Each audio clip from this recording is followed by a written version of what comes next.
ओम शांति। दिवंगत श्रद्धेय दीदी मनमोहनी जी की 38वीं पुण्यतिथि पर आज हमें वो पुनः याद आ रही हैं। दीदी मनमोहनी जी का लौकिक नाम था गोपी। वास्तव में वो गोपी थी श्री कृष्ण की। बहुत प्यार था श्री कृष्ण जी से। तो उनका जो बहन थी तो वो बहन भी उनकी ही प्रकार से संस्था में अच्छी सेवा में रही हैं। तो उनकी माताजी को कहते थे क्वीन मदर। तो बहन थी उनकी ये। तो आगे हम चलते हैं। वो एक बड़े उच्च कुलीन धनाढ्य परिवार से संबंधित थी। शुरुआत में ही वो यज्ञ में आ गए थे और उन्होंने हमेशा बस एक बाबा दूसरा ने कोई, कहीं दृष्टि उनकी नहीं गई है। यज्ञ में वो एक यज्ञ माता के रूप में विख्यात थी। मम्मा तो मम्मा ही थी कि यज्ञ संभालने में उनका मुख्य पार्ट रहा है।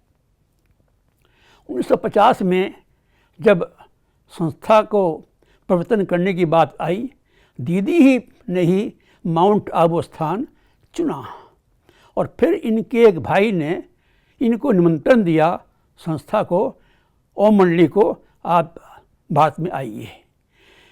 वो आ गए, निमंत्रण दिया। उस भाई ने साथ नहीं दिया और सारा खर्चा ओम मंडली को उठाना पड़ा। माउंट आबू में आ गए, बजकोठी में आके ठहरा गया।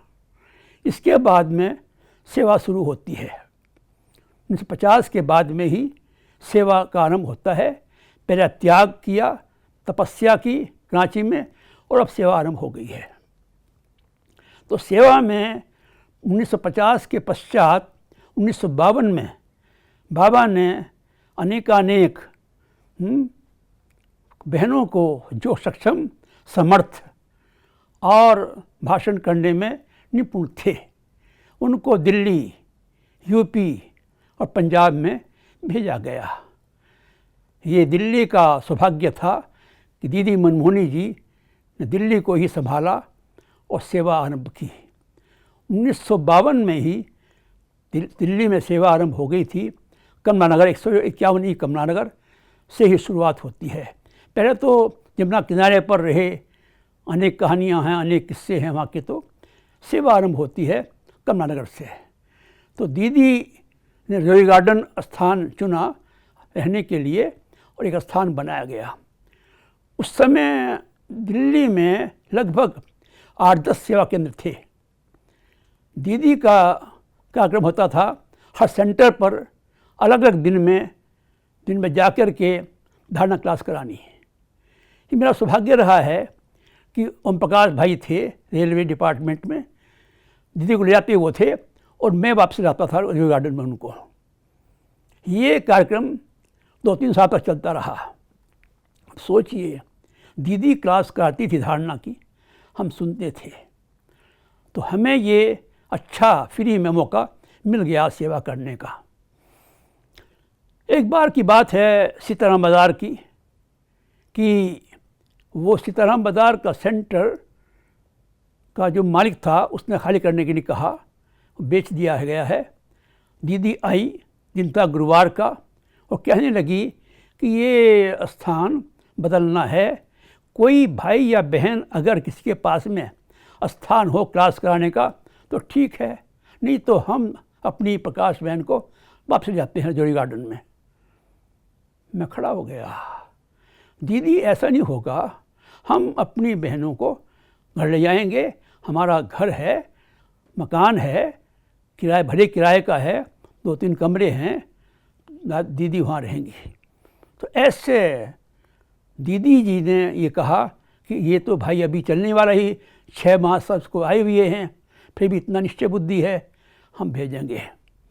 तो इस प्रकार से दीदी ने वो स्थान देखा और उनको स्थान को परिवर्तन कर दिया। इसके बाद 1 साल के पश्चात तोता मैना स्थान लिया गया किराए का। दीदी ने भी वो देखा और वहाँ ठीक रहा सारा वो। अब आगे सेवा चलती है। सेवा ये है कि जो भी स्थान देखती थी दीदी, वहाँ सेवा है भेजती थी, चाहे हिसार हो या भिवानी हो, भोपाल है, स्थान भेजा गया। एक बार की बात है कि कुंभ मेला लगा था हरिद्वार में 1974 में, तो वहाँ पर ऋषिकेश सेंटर खोला गया। वो इलाका था, वो जोन था पंजाब का, खोल दिया था, दिल्ली ने खोल दिया था। दीदी ने मुझे भेजा कि आप जाओ, वो सेंटर सरेंडर करना है पंजाब जोन को, प्रेम बयान देहरादून से आएगी, ये काम आपने करना है। हमने वो काम किया।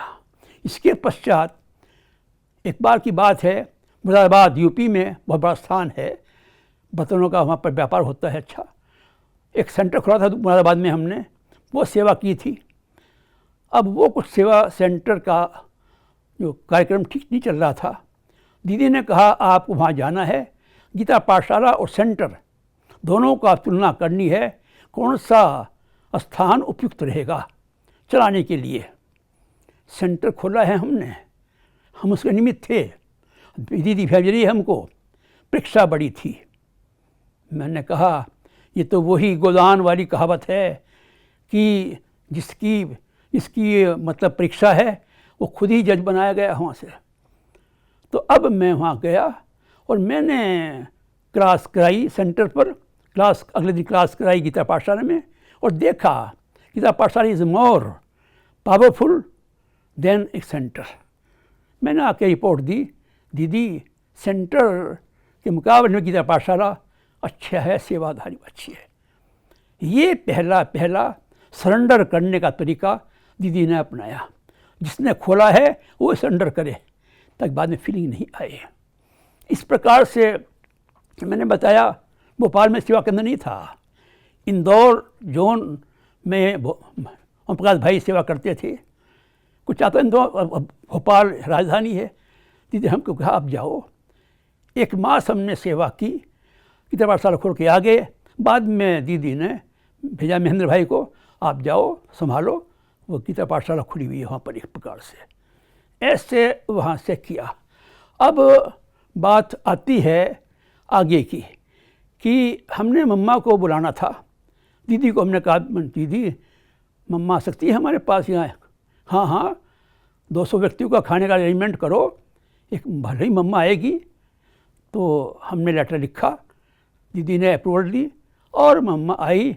और पूरे के पूरे 3 हफ्ते दीदी जी और आलमगीर जी, रुक्मिणी दादी, गुजरा दादी, चारों दादियाँ वहाँ रही हैं, बहुत सेवा की है। उसी समय मुझे भी मम्मा ने सही परिवार समर्पित कराया यज्ञ के अंदर। ये मेरा सौभाग्य था। दीदी जी की साथ में एक और बात थी कि वो जो सेवा करते थे, उस सेवा में कभी भी उन्होंने सोचा नहीं है इसका परिणाम क्या होगा। उनका तरीका सेवा करने का और ही प्रकार का था, क्योंकि बैलेंस था उनकी लाइफ में। जितना ऊंचा परिवार, उनके ही एक भाई जस्सू नाम था, जिसके नाम से जसरोग अस्पताल बना है बॉम्बे में। लेकिन इतनी धनाढ्य उच्च कुलीन होते हुए भी देह अभिमान छू नहीं पाया था। बैलेंस था साक्षी और सपान रहने का उनका। हमेशा वो जो भी करते थे, अभी अभी डांस कर रहे हैं, अभी किसी को समझा रहे हैं। लॉ एंड लव का उनका सिद्धांत था। परखने की और निर्णय करने की शक्ति उनमें थी, दूरंदेशी थी। इकोनॉमी और फ्राकदिली दोनों उनके अंदर समाई हुई थी। सच पूछो, यज्ञ की वो रीढ़ थे, रीढ़ की हड्डी जो काम करती है शरीर के अंदर, वो यज्ञ में उनकी रीढ़ हड्डी तरह उन्होंने कार्य किया है। इसके साथ साथ में जो भी सेंटर और थे, सभी को संगठित करके चलना, सभी की सेवा करना, धारणा क्लास कराना, उनका ये नियम प्रकार का था। भाषण नहीं करती थी, भाषा देती थी, भाषणा देती थी यज्ञ की। दृष्टि में उनके इतनी शक्ति थी जो महसूस होता था कि हाँ ये कोई उच्च घराने की गोपी है। निश्चय बुद्धि विजयंती उनका ये पाठ रहा था। अब घर जाना है, इनको धुन लग गई थी। ये थोड़े से समय पहले ही धुन लग गई थी। दीदी मनमोहनी जी ने 28 जुलाई 1983 को शरीर छोड़ा। गए थे केवल आँख दिखाने के लिए, आँख में दर्द था, देखा वहाँ पर ट्यूमर था, तो अब ऑपरेशन कर दिया, लेकिन ऑपरेशन सफल नहीं हुआ, उन्होंने शरीर छोड़ दिया। जब पहला भोग लगा तो गुलजार दादी ध्यान में गए, पाठ रहा, उन्होंने सुनाया, न गलती भगवान की न गलती दीनानाथ की। तो वो जो डॉक्टर था वो दीनानाथ था, अब गलती किसी की है। फिर ड्रामे में जो पाठ था वो था वहाँ का। तो इस प्रकार से साक्षी रह करके उन्होंने सारा पाठ बजाया। और हाँ, एक बार मुझे कहा, देखो भाऊ, अब यज्ञ में आपको बाय नेम बाय फेस जानते हैं, क्योंकि आप पुराने रतन हैं यज्ञ के। वो समय भी आएगा, इंग्लिश से इशारा करके बुलाएंगे, भाई सुनना जरा, तो आप ख्याल नहीं करना, कभी भी वीआईपी ट्रीटमेंट लेने का संकल्प नहीं करना। कुंभ मेला था इलाहाबाद में, दीदी ने मुझे वहाँ भेजा और कहा, गुप्ता जी थे, रमेश आरसी गुप्ता, कि उनके साथ सेवा करनी है। मुझे कहा ट्रीटमेंट नहीं लेना है, गुप्ता जी कहा है ये हमारा है ना विशेष भाई है, सेवाधारी, ठीक चलाना है। उन्होंने अपने पास रखा मेरे को। इसी प्रकार से मैं कलकत्ते में 1975 में 2 मेले एक साथ थे। एक मास के लिए दीदी हमको वहाँ ले गई और कहा कि दादी निशांता जी को, ये हमारा प्रिय भाई है, आपने पूरी सेवा लेनी है, जो भी करेंगे वो सेवा करेंगे वो।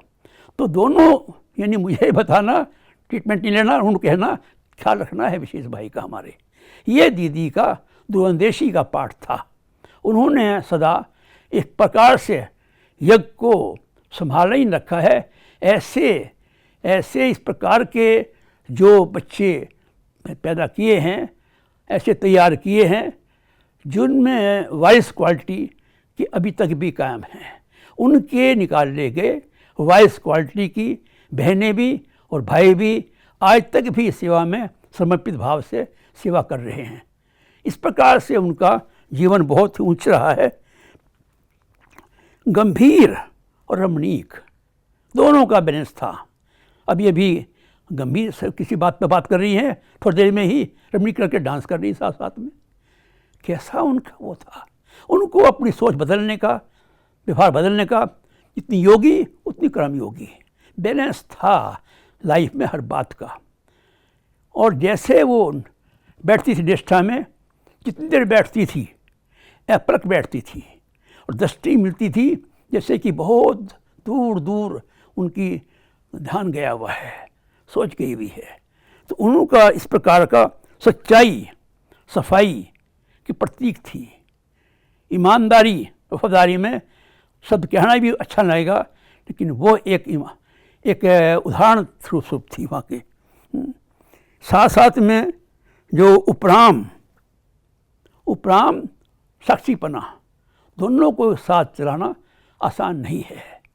जगत कल्याण भी करना, तो उपराम भी रहना, कल्याण भी करना है, उपराम भी रहना है। वो उनका वास्तव में एक प्रयोगात्मक जीवन था। उसके जीवन में कहीं पर भी कुछ भी, कई कहते हैं देखा जाए तो दीदी मनमोहनी जी एक बहुत बेस्ट एडमिनिस्ट्रेटर के रूप में सेवा की है। मम्मा के शरीर छोड़ने के पश्चात बाबा ने कहा, हैं दीदी अब आप मधुबन आ जाओ। एक दीदी ऐसी थी मनमोहनी, पर बाबा भी उनको दीदी कहा करते थे, और दीदी तब नहीं थी, सब बहनें थी जो भी था।